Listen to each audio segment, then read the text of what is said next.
San Francisco in 1906 feels like a city that got lucky. It is young, rich, loud, and confident. The streets already have electric light, streetcars cut through the fog, shop windows shine, newspapers print growth numbers, and the port works as if the Pacific is an endless trade highway. The city has ridden a boom, survived scandals, grown used to risk, and learned to wear risk like a style. San Francisco likes to believe it will always bounce back. And that is exactly why the morning this story begins with looks so ordinary, it almost feels wrong. No omens, no last shots, just an early hour, cool air, and the familiar rhythm of a big city that does not yet know that in a few minutes it will become a map of survival. Imagine we live this day not as a textbook summary, but as a living route through a city where everything happens within one single day. We begin before sunrise, when San Francisco is still half asleep. In cheap boarding houses and hotels, people sleep close together because living near the center means living tight. In working districts, some are already up: dock laborers, printers, cooks, janitors. In the wealthy homes of Nob Hill, it is still quiet, except for servants lighting stoves and preparing breakfast. At this hour, the city feels stable, almost comfortable. Even the fog is familiar. It does not warn. It simply lies in the streets the way it always does. To understand San Francisco that morning, you have to feel it before the blow. This is a city of contrasts, and the contrasts are not decorative. At one end are luxury hotels, clubs, and mansions where carpets swallow footsteps, where silver gleams on breakfast tables, and where windows look over the bay as if it belongs to them. At the other end are cramped rooms above shops, crowded tenements, and wooden houses where family life is compressed into a few meters, where warmth, water, and safety are questions of money and luck. Chinatown runs on its own dense logic. Alleys, signs, kitchens, constant work, and the kind of crowding that becomes normal when it is permanent. Nearby are neighborhoods where you hear Italian, Irish, German. Streets full of people who built this city with their hands. San Francisco looks modern, but it is still made of wood, gas, wires, and the assumption that it won't happen here. The city wakes up in layers. On Market Street, the streetcars and cable lines are ready for the morning rush. Shopkeepers lift shutters. Bakers have been working since night. Newsboys prepare fresh bundles. At the docks, the routine never stops. Crates, barrels, and sacks move because commerce does not pause. Everything moves because the city exists in motion. Goods, money, people, rumors. And when something breaks in a city like this, it does not break in one place. The whole system lurches. An earthquake does not arrive like a movie. It arrives like a physical mistake in reality. First comes a jolt the mind tries to explain in ordinary terms. A heavy wagon, a door slamming, something falling. Then comes the second, harder blow, and explanations end. Floors move like they are no longer floors. Walls groan. Glass sings. People wake not because of sound, but because the bed slides. Those already outside see facades ripple, wires whip, rails twist. In seconds, a city that felt modern becomes ancient again, just a body shaking on stone. And then the key truth appears. San Francisco in 1906 is destroyed not only by the earthquake, it is destroyed by what breaks after the earthquake. Gas mains rupture, electrical lines fall, stoves, lamps, candles, sparks. everything that is safe on an ordinary morning becomes an ignition source. Fire in a city is always logistics. If there is water, you fight. If there is no water, you run and watch it burn. In the first minutes, people do what people do everywhere. They try to decide where to go. Some spill into the streets in nightclothes, barefoot, half-dressed. Some rush back inside for children, money, papers. Anything that feels like a life reduced into objects you can carry. Some get trapped because staircases collapse or doors jam. The first injuries appear fast. Cuts from glass, bruises, broken bones. But the deeper fear is not injury, it is uncertainty. Aftershocks can hit again. Buildings can fall. Wires can still be live. Smoke can rise anywhere. The question, where is safe, has no answer. While neighbors pull each other from rubble, other people already see the first flames. And this is where San Francisco's vulnerability shows itself. The city grew fast and built fast. Wood is everywhere. Blocks are tight. Warehouses and hotels sit close. Fire does not simply burn here, it jumps. Wind from the bay turns streets into corridors.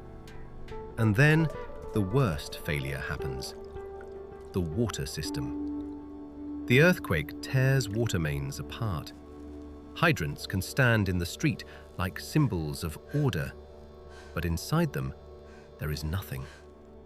Firefighters arrive, lay hose, open valves, and get air.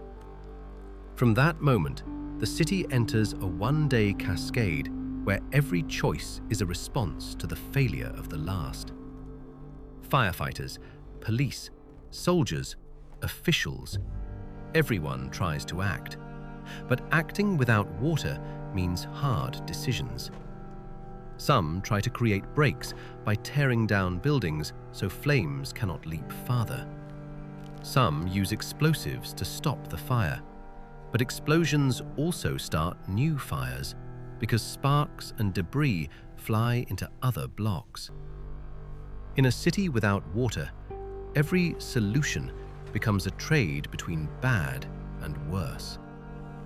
This is not only a story of destruction, it is a story of people across classes forced into the same reality, just with different resources. The wealthy get information faster, find transport faster, move valuables faster. They can hire wagons, buy passage, secure rooms elsewhere, pay for what they need to relocate a life. The poor carry survival in their arms. For them, saving property means maybe a blanket, a little food, a few clothes. They depend on the street and on the crowd. And when the crowd moves, they move with it, even if they do not know where it is going. San Francisco becomes a city of evacuation. People head for open spaces, parks, squares, shorelines, hills, places with fewer falling walls and more air. The city's lines, which yesterday were convenience, streetcar routes, wide streets, bridges, become channels of flight. And the scenes that define the day appear everywhere. Families sitting on suitcases, people sleeping on bare ground, improvised cooking fires, lines for water, fear of aftershocks, eyes scanning the smoke to guess whether flames will reach their street. At the same time, ordinary moral order cracks. Property becomes a question. Some guard what remains, some loot. Authority responds harshly because it fears chaos. Patrols appear. Orders spread. Rifles are visible. This is not a cartoon of cruelty. It is the mechanism cities fall into when infrastructure collapses. When a city burns and water is gone, fear of punishment becomes one of the last tools for keeping society from unraveling completely. That is part of why this day stays in memory. It reveals how quickly civilization turns into rules of survival. Landmarks change meaning too. Theaters, hotels, banks, government buildings, yesterday's symbols of progress, become just buildings that can burn. Nob Hill, the hill of wealth, proves vulnerable because fire does not respect class. Chinatown is doubly exposed. Density and social vulnerability make it fragile. The port and docks become both danger and salvation because water is nearby, but not in the pipes. San Francisco suddenly looks like a city built on one core illusion: that technology automatically equals safety. And all of it fits inside one day, because the first 24 hours decide the psychological shape of the disaster.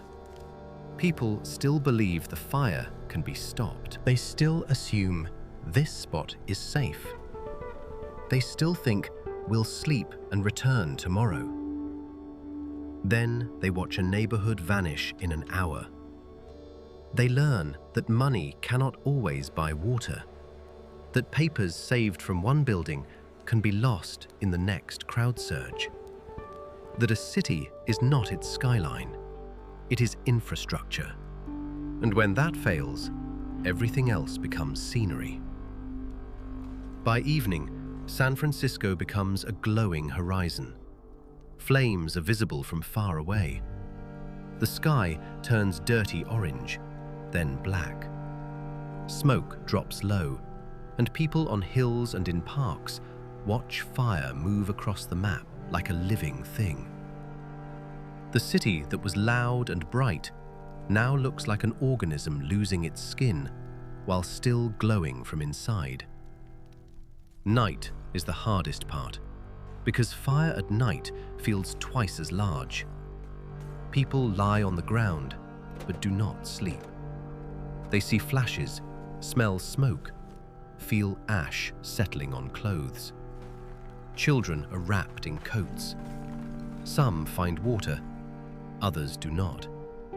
Some find tents, others only earth. And the classes blur in one way and sharpen in another.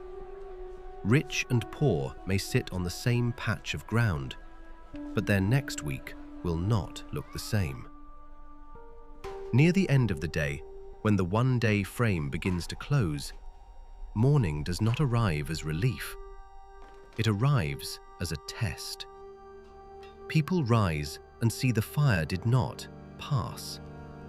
It continues. They realize this is not a short accident, but a rupture.